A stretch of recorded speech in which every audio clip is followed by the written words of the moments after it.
Perfect. Thank you. All right, everybody, welcome. Meaningful, equitable grading. I'm trying to just make sure I have access to all of my little pods and everything here. There we go. By way of introducing ourselves, I'm just going to start us off with a little icebreaker of sorts. Type in the chat pod. When do you hate grading? Thank you for coming to a session on grading, by the way. I hate grading when. Just complete this thought in the chat pod over there. Oh, Monica, when it's Sunday. Indeed. Allison, Calc 2, is that calculus 2? Oh. When I have a load of essays, I hear you, Allison. When Melissa, thank you for saying that, when students aren't doing well. Oh, this is so awful, right? Oh, Denise, yes. You've really thought it through, and the students ignore the assignment directions and they tank on it. How exhausting it is to be appropriately critical. Thank you, David. Appropriately critical. That's a good expression. Terrific. Grading, alas. Okay, let's look at the flip side now. When do you love it? Okay, and just think hard here, dig deep. Or maybe if love is too strong a word, just like is fine, or tolerate even.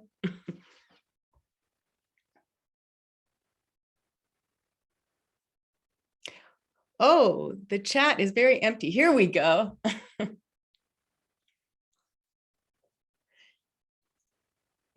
Diane says when somebody really gets the work, although love is not the word. Yes, when students wow me with their brilliance, when I see fresh work, when I rewrote clear rubrics, when it's fun. Yes. Yeah, Denise, you let students have some control, some agency over their project, and it's been great to grade. Yeah, Monica, when you have direction, that's going to come up in this presentation quite a bit. Thanks, Shally. When I see students learning, oh, when they show vulnerability, that's a tough one when we're grading and they're showing vulnerability for me. A lot of your examples really resonate with me. I actually love talking about grading. It also makes me crazy. I'll give you a little bit of my own background here. I am trained as, have a master's in teaching English to speakers of other language. I teach ESL, EFL, English composition at the Academy of Art University for quite a while in San Francisco. Right now I'm at the California College of the Arts in San Francisco, and I also teach at Mount Tamalpais College, which is a 2-year college in San Quentin prison. My students are incarcerated, and I teach English A there. I was a faculty developer at the Academy of Art University for 15 years. I've also done a bunch of consulting on that. I also trained teachers for the US Peace Corps. And I have also been in the teaching and learning world in student support. I was the founding director of a resource center, academic resource center at the Academy of Art many years ago. So I feel like the whole teaching and learning enterprise, I've come at it from a lot of different angles, both as a teacher, as watching and coaching teachers, and also as coaching students to talk to their teachers and be better learners. So that is me. Thanks so much for your really great comments on love and hate, when we love and hate grading. Today, this is what we're doing. We've done the first 2 things already, grading love and hate, my context. I'm going to talk a little bit about aligning our practice with beliefs. This is really the core of what I want to get at today, aligning our grading practice with our beliefs about equity in the classroom. And I'm going to offer a few tools for equity-based grading practices. And finally, loop back around to what might work for you. I think all of you probably have a lot more to offer than what I'm going to share with you today. So I'm looking forward to the conversation. Okay, I'm invoking the tried and true metaphor of the iceberg for the next part of this session here. I'd like you to just take about a minute and quietly think about this question. You might want to take some notes down. What are the underlying beliefs, knowledge, and attitudes that inform your grading practice? I believe, I know, I feel. So just take about a minute to reflect a little bit on this on your own. You don't need to write in the chat.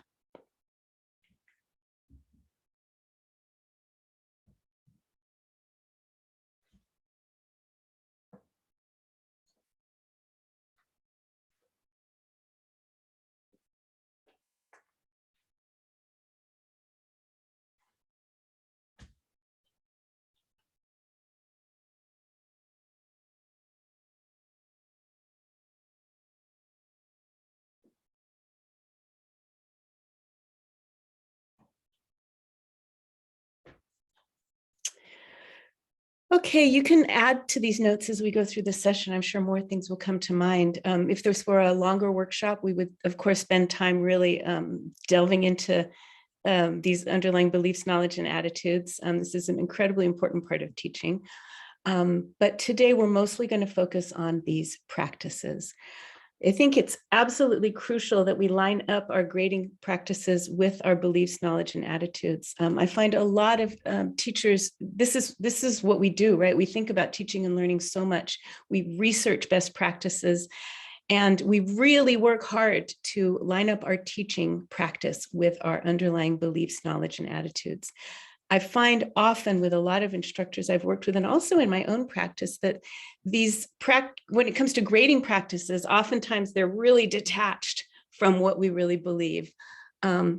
Why does this happen? I think there are a lot of reasons. For one thing, grading is like supremely uncool in culture, pop culture. If you look at all the awful grading memes that are out there, all of the negativity associated with grading, we're told from so many angles how to do it badly. Oh, that's a terrible way to grade. Oh, why do you grade that way? It's really, really hard to do it right. Also, I think that a lot of us we might be working in an environment that requires us to do things that really don't align with our deepest beliefs about equity and strong teaching and learning. So my goal today is to offer a few ideas for how to bring, to find some practices that really align with some underlying attitudes that I'm going to assume we share about equity in our classrooms. For our next part, I'm going to take you a little bit under the waterline for my own iceberg and just share a couple of the foundational pieces of knowledge I have and attitudes I have about grading. First of all, when we talk about equitable grading, who are we talking about? In my education experience, I think about students. There's always a mass of students out there, whether it's in your school or in your classroom. There are going to be some who pass and move on to the next year and ultimately graduate. There are in any given classroom or any given cohort, there are going to be some who don't. And that number can really be different, right? Sometimes there are a lot who pass, sometimes there are fewer who pass. I am really concerned with these students in the middle. If you look on your screen right now, the blue ones off on what is my right side, I think of those students as the students who come to our classrooms really well equipped for school. They might have had a really strong educational background. They might come from families where education has been really valued. Maybe their parents have higher degrees in higher education and a lot of experience in school. They have a lot of grit. They're prepared, and it's kind of hard to knock these students down in a lot of cases. On the other side of the screen are the ones who are probably going to drop out no matter what. My student last semester was taking care of his grandmother who had a terminal illness. He's an example of that. So there are going to be a couple that we just can't save, and there are a whole bunch who are probably going to do really well just by putting them in a place called school and giving them some things to think about and some tasks to do. But there's this middle group, And this is the group that I think about when I think about equitable grading and equitable teaching. I'm calling them swing students because, like swing voters, they can kind of go either way. They could become successful and pass and graduate. They might also easily drop out. They're very vulnerable. And these are the ones that interest me because these are the ones for whom our teaching really, really, really matters. And by extension, our meaningful grading really, really matters. Who are these students? Why don't you just go ahead and type this in the chat? Who are these students who are in the middle, who could maybe do really well or maybe not, who really need us to teach extremely well and grade with integrity? If anybody has any ideas, just type them into this chat. Yeah, first gen, caretakers of family, lots of first generation students for sure. Denise, they're bright students. ESL language issues, thank you very much. That's a lot of my students right now are those students. Who want to learn too much other stuff on their plates. Yeah. Diane, they tend not to self-advocate, and that is really related to something that I think is really important in higher ed. Oh, so much. Students that have taken time off from school. Thank you very much. My incarcerated students have often taken a lot of time off from school, right? Low self-esteem. These are all, you've got it. You all know who this was. Neurodiverse. Thank you, David. Yeah. These are students that we're not serving well. You know who they are. You've put it all in the chat here. And we don't serve them well as in higher education in general. They are students who often feel that they don't belong. I think that goes hand in hand with not advocating for themselves. I'm going to pop up a little grid here, a bar chart. It's too hard to read. It is about college graduation completion rates, college completion rates.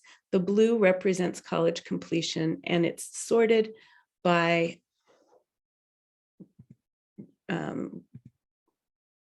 where did I go?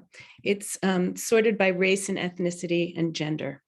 You don't even need to read the titles probably to know what the labels of some of these bars are, right? The higher blue bars represent the white and Asian populations. The lower ones represent, on this chart, they call them Hispanic and African-American groups of students. Somebody talked about neurodiverse students. Here, if neurodiverse students were represented here, students with dyslexia especially, that would be the smallest blue bar of all. This is evidence that we're not serving these students. They are dropping out at much higher rates, or the dropout rate is very disproportionate, right? So when I think of equity in teaching, this is my group that I'm thinking about. And these students, there are a lot more of them in first year classes. Why? Because they've dropped out by the time they get to the higher level classes, right? This is actually really important because often when I read research about grading, when I enter into discussions of grading, I am pretty careful about who I read and who I talk to, because I think that a professor in a master's level program at Harvard who is struggling with grading has very real concerns and might be doing amazing research and having some really good, working on some really good techniques for that. The people he's working with are probably more of those blue students in my earlier slide. They're the ones that are already coming with some grit. And it's important for them too, but for me, my students are the ones I'm thinking about here in this first semester. Thanks for the great discussion here. Yes. The second point I want to make about my under the waterline iceberg that I'm sharing with you is that in my work with instructors and also in my own work, I often encounter people who don't want to grade and just want to rely on feedback. I'm not going to grade, I'm just going to give feedback. And in my experience working with my students at the Resource Center, especially, I have found that feedback alone is not always clear. There's this communication gap that tends to happen where the student will say things like, "Why did I get a D? The teacher liked my work." And the teacher says, but I've been giving them really clear feedback all along. And it always invokes for me this Far Side cartoon, which some of you may be familiar with. And I've been in some of the critiques. Again, I'm talking about critiques because I've been at art and design schools for so long. But the instructor is saying, giving this lovely critique, and they're saying, but I told them I didn't see evidence of the exploration. And I told him he needed to go back to the assignment, see if you can connect them. It clearly wasn't passing. While the student is hearing good kernels of ideas and interesting design concepts, and thinking, I'm doing pretty well. For those of you who work with international students, as I do, I work with students who are generally just arriving here, mostly from mainland China. And I have learned there are two expressions I teach. Because when you overlay this language barrier on top of this issue here, there are two expressions. One is pretty good. The difference between that's pretty good and that's pretty good, there's a difference there already. And I have found I have students who really actually think that it means pretty and good, which is kind of different altogether again, right? I have also had a student a couple of semesters ago who was not familiar with the expression you'd better do something. Better means good or better. He's hearing you're doing better. And his instructor was saying, you'd better do this and you'd better do that. That can cause huge, huge communication gaps when an instructor is giving feedback, right? So this is a really important consideration, I think, when I think about grading and the importance of grading. So to kind of recap where I'm coming from as far as my under the waterline attitudes, grades really need to communicate goals, reinforce the feedback that we're giving them. It needs to guide students to put in enough time and the right kind of effort until they revise until they get their work right. Grades should also encourage belonging and competence. They shouldn't reward or punish. They shouldn't judge students for pre-existing knowledge or skills, and they shouldn't perpetuate those inequities in access to higher education that all of you are completely familiar with. So just kind of as a recap, these are a few of the points that, a little bit of a snapshot of where I'm coming from in this discussion. So let's go into that top of the iceberg, the visible part, and look at a few tools for equitable grading practices. I'm had so much to share here, and of course it would be like an all-day workshop. So I've really pared it down to some practices that I have stolen pieces of and am using right now. And I'm going to kind of show you how that shows up in my classroom. Tool number one, transparent assignments. Can I just see a show of hands about how many people are familiar with transparent assignments? If you can do this in Zoom, show your hand. A couple of people. Okay, great. Transparent assignments are one of those things I feel like we should all know about transparent assignments. They should be as familiar as a growth mindset, all those growth mindset videos. This is a way to integrate grading into assignments. You might say, why are we talking about assignments? I thought we were talking about grading. It's a little weird. It's a little artificial to break off grading because I think grading actually has, to be effective, it has to be integrated into all of our teaching. It shouldn't be an afterthought. Transparent assignments is a really good way. It's a good starting place to really integrate your grading into your assignments. What is a transparent assignment? It has three parts. The first is you state your purpose. Here's my assignment. What skills and knowledge will you gain? I'm going to outline that right now. And why are they important? What is the task? You step by step go here, do this first, do this next, watch out for this, and then finish up here. Okay. And finally, the criteria. What are the criteria for passing work? This is the criteria are the important part of your grade, right? This transparent assignment, it looks really, really kind of obvious. It seems like it shouldn't be rocket science, but there's been a huge body of work that has been done on incorporating transparent assignments into classes. And the findings are kind of mind-boggling when you look at them. University of Nevada, Las Vegas is where the research was begun, and it's expanded all over the country right now. So I'm going to give you just a couple of nuggets here. Students in classes where the instructors have been shown how to use transparent assignments versus classes where they don't use transparent assignments. The course withdrawal is lower, 7.5 versus 9.2%, just kind of by course. But the first year retention rate for students who are in classes with transparent assignments is 90% versus 74% for the cohort of students who did not have transparent assignments in their classes. This is kind of amazing, right? And what's more, the discrepancies are even more pronounced when you break them out for first generation, low income, and underrepresented students.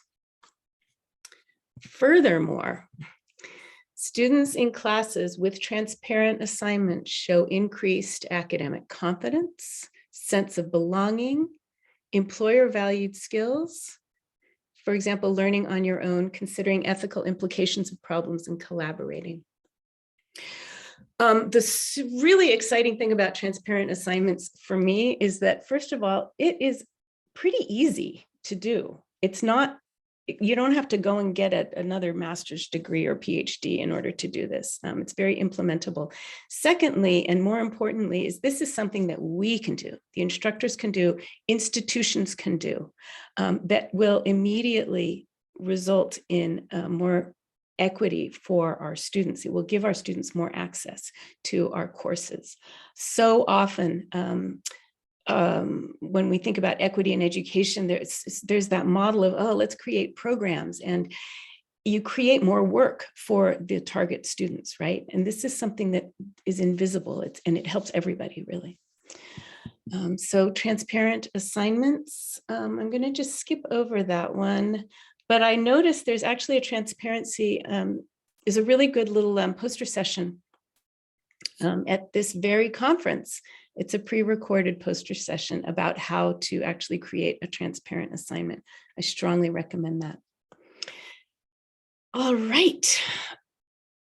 So that's the first tool. Second tool, labor-based grading. Labor-based grading means the grade is based on labor, how much work the students do. The quality of work is rigorously discussed, but it's not related to your grade. These are the words of Asao Inoue, who came up with this way of grading his first-year writing students, I think at Fresno State. Somebody correct me if I'm wrong. The orange book on the right is where I first was exposed to his ideas. He also has a blog that he publishes on quite often. This is a very big and complex area and approach. I'm just going to share a couple of nuggets that I have brought into my own work. Inoue came up with labor-based grading in response to using grades based on quality. He was using grades based on quality of work. And then he found that his students in his class were coming from such disparate backgrounds that it didn't make sense. It was not equitable to be using these quality measures, which were super culture bound and just not equitable to grade his students. I'm going to share a couple of examples of what this type of assessment he was responding to looks like. An example from a rubric in a graphic design class where the A level is described as design displays excellent taste. Just think of like 3 people in your life and each of them says excellent taste. What does that mean? It's bound to mean something wildly different. If they're from a shared culture, it might have some similarities. If not, this is incredibly problematic, right? So this is an example of a very culture bound type of a standard. when our students are coming from completely different cultures, completely different backgrounds. What the heck is taste, right? Here's another example of kind of a non-equitable culture-bound assessment. This is from my very own rubric of several years ago. I was working with ESL students. And to define the passing level for the grammar in their work, I thought, okay, C-level passing, sentences are clear, the errors don't distract from the meaning. I was pretty proud of myself for coming up with that one. And then I had to come up with the definition of an A. And I came up with prose sounds like it could have been written by a native speaker. Ouch. Native to where? Is native speech even attainable? There have been a couple of sessions this morning which have talked about the value of what we think of as, maybe used to think of as accented English, or the many different types of Englishes that are out there, that just because one is written down, one version of English is written down in the New York Times, it doesn't mean that is the superior and only version of English. And should native speaking even be a goal for all? Should we even try that? Why would we even do that? So this is where the equity question starts to come in. I found when I had this, description on my rubric, I was able to know who was going to, I didn't know exactly who was going to do well, but I knew who was capable of doing really well in my class at the end. And I also was able to notice there were some students that I would think, oh, their language is just so difficult. There's just no way they could possibly get an A. There's just no way they'll ever get there this semester. It's not going to be possible for them. That's just the way it is. They'll never be even close to being able to produce any native-like speech. And this is a real big alarm, that if you know, and you can tell from the beginning who's going to do well and who isn't going to do well, that probably means that we're grading on things that the students are already bringing with them, and that's going to be inequitable. So that was a big aha, humbling moment for me. I have since changed a lot of my standards around to focus a lot more on voice.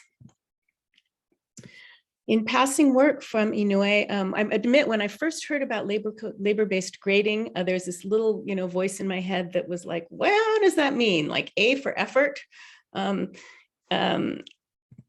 I'm going to let you read Inoue's quote here.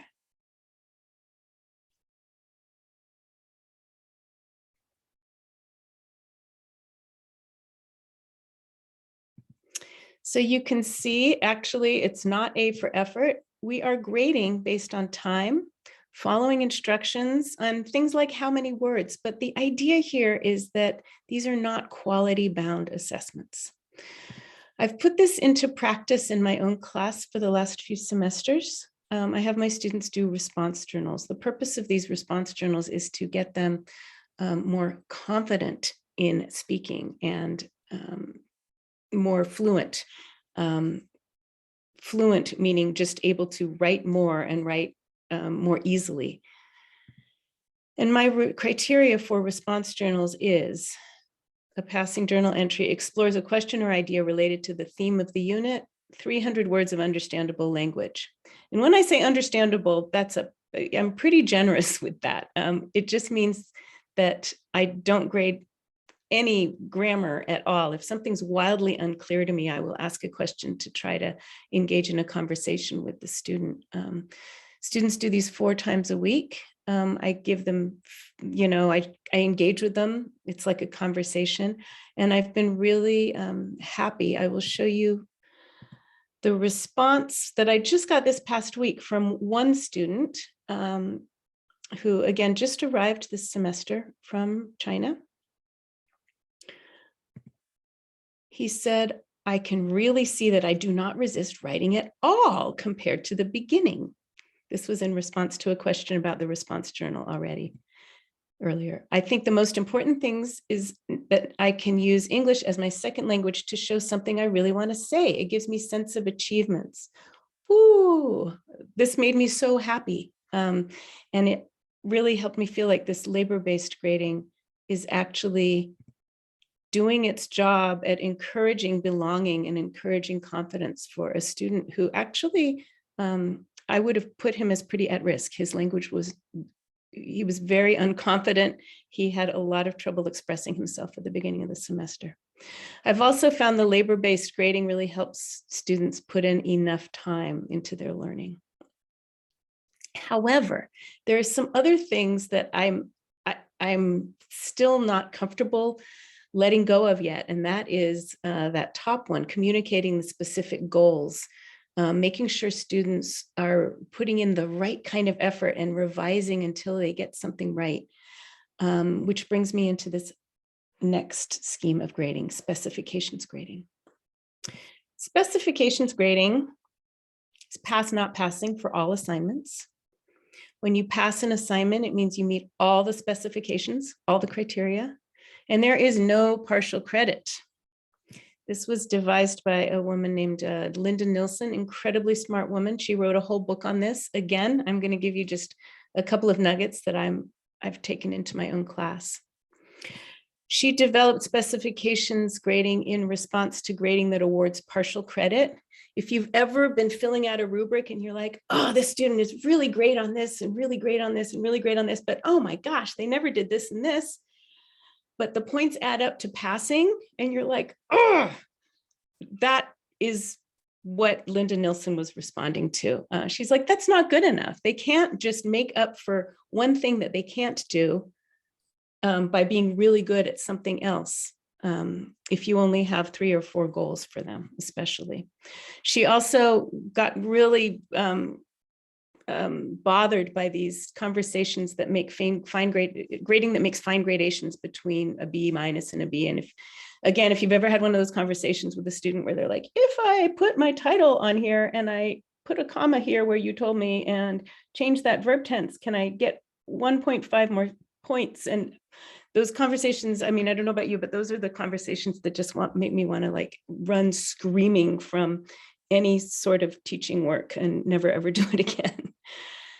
So I was really drawn to this grading scheme. I'll show you what it looks like. Again, in my sort of English A level class for non-native speaking students, international students, we have 4 papers. And I give them criteria. And if they get yes, if they meet all the criteria, that means they pass. I, of course, give a lot of extra feedback and comments, and I'm not going to clutter up the slide with all of that, but this is the core of whether they pass or not. If there is one item in the not passing yet column that is not yet, that is a not passing yet grade, and they need to do it again. You'll notice the one that I find is really important here is, have you gotten feedback on early drafts and revised the paper accordingly? This is the one where if students are coming to my class and they already have very strong skills in whatever it is I'm teaching, which is, I've pared it down a lot, and some of them really have pretty good skills already, I'm still expecting them to improve and find other ways to improve. So they're getting feedback on early drafts. And even if they meet all of those first markers, if they don't revise and actually put some thought into how they're revising their paper, they're not going to pass. So the specs grading for me really helps communicate the goals, put the right kind of effort in, and revise until they get it right. It guides their revision. You'll notice that my grading is all passing, not passing yet. The power of not passing, not yet is cannot be underestimated. I think it communicates that we expect success. It means I allow redos. And some people, when I put this forth, just say, oh my gosh, I can't imagine getting all these redos of papers. And it actually is turning out to not be a whole lot more work than it was before. I give a lot of feedback, really specific feedback on that first draft. And I check all the later drafts against that. And usually, for example, a student who redid something 6 times a couple of semesters ago, and oh my gosh, he just did so well by the end of the class. I just kept going back to that feedback and saying, well, you did this first 2, but you haven't gotten to this 3rd one yet. Now work on the 3rd one. And it wasn't like I was giving more feedback again. It was already there. I was like, let's just look at this again. Let's look at this again. occasionally they'll try to fix something and it goes kind of awry, and then I do need to jump in and give more feedback. But it ends up, for me, not being a whole lot more work than it ever was before. And the payoff is just so great that it's worth it. My last point here is that math counts. You will see all my grading here is pass, no pass. And my institution requires letter grades, like a lot of you do, yours do too, I'm assuming. You can translate your pass, no pass grading, not passing yet grading system into course letter grades, and by assigning a point value to all of these. Boy, this is where we could really just glaze over for the last few minutes. I'm just going to share my scheme very briefly. There are 3 categories in my grade. They all count for 1/3. Engagement, response journals, and papers. The first 2 are labor-based. The second one is a Specs graded assignment. And all of these categories, the students never see the numbers, but they see the feedback, like it's either passing, it's not passing yet. There's a little bit of variation with that. These later slides, my big advice here is just use your instructional tech people, call them, lean on them to help you set something up like this and translate your scheme into numbers. This is especially important if you have a large class and you're really relying on the numbers. And test your system by mocking up student scores. I also, if you're having trouble with this, reach out to me. I'm more than happy to talk about this. I'm not an absolute expert, but I'm a little bit nerdy enough that I actually kind of like delving into these questions. You'll see these last slides here are about the math and how I've made it work in my Moodle LMS. They're going to be available for you to look at later if you're interested, and feel free to continue the conversation with me. It is 2:38. I am done talking. I almost never present that much at one time. Comments, questions, I'd love to hear from you all. Have you found anything that aligns with your grading beliefs, attitudes, and knowledge? Any other ideas to add? Questions? Monica likes the not passing yet. Yeah, and Shally, you talked about students are more likely to pay attention to feedback and apply it if it's on a work in progress. Absolutely. That first draft feedback is really crucial for me. Monica, you see many people use that book. Is that the one about labor-based grading or? It's the red cover, the equity and equitable grading, the pixelated. Yeah. I have been recommended that on 2 to 3 separate occasions. I just need to log into Amazon and purchase. It. Yeah. Not specification, not Linda Nilsson, but Asao Inoue. No, Nilsson. Specifications grading. Specifications grading. Thank you. Yeah. She isn't. I got to tell you, I guess I can kind of mention something. I'll go with what I just wrote in the chat is how encouraging is that, not passing yet. And I recently also switched over some of my language in my own classroom, even something so simple on Canvas, for students who were going to drop. I said, well, you're not, what did I say? You didn't make the class this time, but next time, or in the summer when I see you again. It's already giving them this option, like, I want you back. Yeah. And it's this idea of reframing. So just thank you for that. That was encouraging to see that. Yeah. That's actually related to some, research down at Stanford that was done in the whole sort of stereotype threat bulk of research that came out of Stanford. And that was the practice that really made the difference between, in this case, it was a set of Black students that they had, African-American students, and it was looking at how persistent they were going to be in turning in work again. And that was what made the difference. It wasn't where you gave the good stuff first or the bad stuff or, the critique. It was all about, here's what you did well, here's what you haven't, what you need to work on. And I really expect you to do it again. When are you giving it to me? So that was, that's actually, there's research behind that. So yeah, language matters. I also, something that I've really I feel like there's so many incredibly well-meaning instructors out there. And I think at the heart, and grading is so hard to think through, and it can just, it's so many of us, when it comes down to grading, it's really easy to just say, I know what's going to be right. And when we start to grade from the gut, that is dangerous. I think grading from the gut is, certain unconscious bias. That's where all the unconscious bias is going to come out. And we all have it, right? We all have it. So for me, it's incredibly important just to check myself, to have these systems really in place. And Warm Natasha, demand. Yeah. oh, sorry, I was going to tell you, David has a question in the chat, Great. if you see it. Thank you. I'm totally losing track here. David. David has a question in the chat. So many of our students find managing work and school, that one? Yeah. A barrier to school engagement. How does spec grading work for students who are so overwhelmed by juggling work with school to be able to engage with all the revision work and opportunities for redos? I think that's a great question.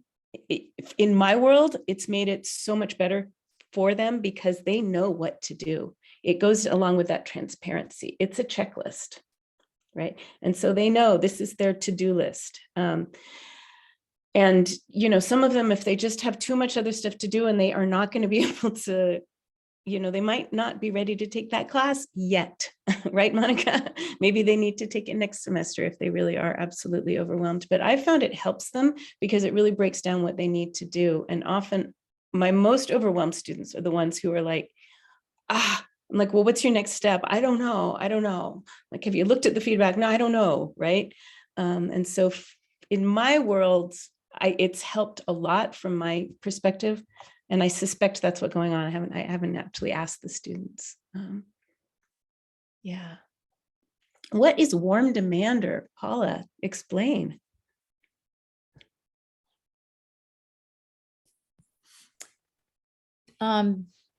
It's actually, showing empathy and compassion, but also expecting, people to, do what you've set out at. Yeah. The things that you want them to do, you expect them to do it and know that they can do it, and you're there to help them do it. Yeah. That's great. I love that. I haven't heard that before. Yeah. A key for me has been paring down my criteria. I've done a lot of work with rubrics. I can make a rubric that's 3 pages long and just feel so happy about it. But I know when I communicate that to my students, I really need to pare it down to, I try to never go above 8 specs, and expect success. You can do these things, right? Yeah. Culturally responsive teaching and the brain. Oh, that book. Yes. I see that book. That's my book that I need to get. Culturally responsive teaching in the brain. Yes, I've seen that referred to a whole lot. And I have not got that in my catalog yet. And Natasha, you have a question from Denise here. Denise, thank you. On just physically through the Zoom, not the chat. Denise, talk, please. Can you hear me? Yeah. Sorry, I just didn't, it seemed like too much effort to type. I just had a quick question. I teach completely online right now. I'm also one of the reviewers for our local poker group. So I have a bit of experience teaching and learning online. And I just wondered, it seems like as we sort of bounce around, there's all these different perspectives. At our local colleges or universities, we get very internalized ideas of what is a good rubric or an equitable rubric. Does anybody here know of any place where we could maybe throw our rubrics against the wall and have people look at them, or a collaborative moment where we can say hey, this is what I'm striving for. How many people think I'm getting it? I would love, I'm not afraid of criticism. And I was just really interested in a poster walk of rubrics. Does anybody, am I making sense? I feel like, if I can just answer Denise for a second, I feel like Canvas Commons, there's a thread somewhere in the Commons where somebody said, let's post all of our online rubrics, but I'm going to look for you. I'll be back. Thank you. I'm in the Canvas Commons a lot, and I've seen some rubrics as examples there. But I would love aggregated stuff hey, this is a rubric based on this educational theory. like take a look at 5 different instructors like hitting the mark, or in 5 different subjects, maybe. You know what I mean? Like, I just wish that there was a bit more of that. Not only because it's nice to learn from others, but if we could start pulling from each other. I know that every semester I'm forced into overload with preps where I don't even get textbooks until after the class starts. So, for a lot of us, I'm sure it's like you're always behind the game, and I would be more than willing to share mine further. It would just be nice if we had more collaboration, I guess. Yeah. I've done so much work with rubrics, Denise, and my own bias is that a rubric is just as good as it is for that exact group of people who you need it to work for. So if there's a little group of design teachers I'm working with and they really want to word something one way, and I'm thinking, oh, that's really, and they know what it means, and their students know what it means, and they're using this expression in their teaching, great. If they can use it to grade work, and come out with some type of similar grade at the end, that's a pretty good rubric often. If the students are saying that it's helpful, it's often pretty good. I've actually wrote a book called Meaningful Grading. There's a link in the resources page here. And if you actually wanted to contact me, I can send you the grades, a couple of pages about rubrics and kind of some big things you can check your rubrics for. So that's kind of on the micro level. I think this sort of more crowdsourced thing is also a really interesting idea, because we don't need to reinvent the wheel, right? There might be some really good stuff out there we can borrow from too. So thank you so much. Monica, have I missed anything else here? No, we are wrapping up. So what we usually do is I'll stop recording, and then what we can do is we'll leave the room open for a few minutes if anybody wants to stay and chat with Natasha or throw around any questions or anything. Terrific. Thank you so much. I did put a link to my slides in the chat. Thank it's you. Just a Google share if anybody's interested. Okay.